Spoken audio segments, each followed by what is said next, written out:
लोकसभा निवडणुकीसाठी भाजपा नेते आणि पंतप्रधान नरेंद्र मोदी यांच्या प्रचार सभांचा धडाका सुरू आहे।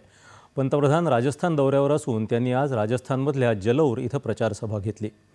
विरोधकांच्या इंडी आघाडीत मुद्दे आणि जागा वाटपातच भांडणं होत आहेत, त्यांची पतंग उडण्याआधीच कटली आहे, अशा लोकांच्या हातात जनता देशाचा कारभार सोपवणार नाही अशी टीका त्यांनी केली।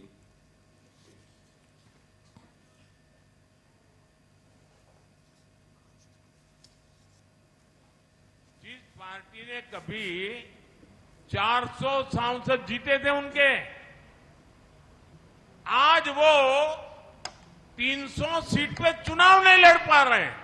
आज कांग्रेस की हालत ये है, उनको उम्मीदवार नहीं मिल रहे हैं।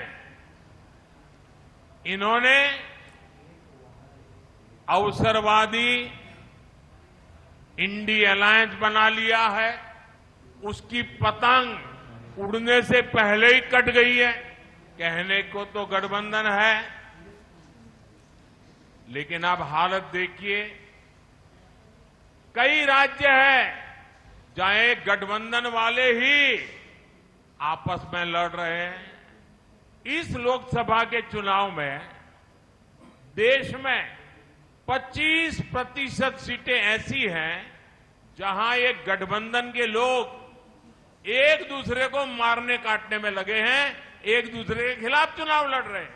अगर जिसको चुनाव के पहले इतनी लड़ाई चल रही है, तो चुनाव के बाद लूट के लिए तो कितना ज्यादा लड़ाई लड़ेंगे, इसकी कल्पना कर सकते हैं।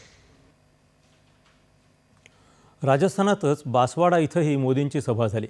राजस्थानच्या माझ्या कुटुंबियांनी यावेळीही काँग्रेसला धडा शिकवण्याचा निर्णय घेतला आहे, असं मोदी म्हणाले। गेल्या 10 वर्षात सरकारनं राबवलेल्या कल्याणकारी योजना आणि प्रकल्पाची त्यांनी माहिती दिली।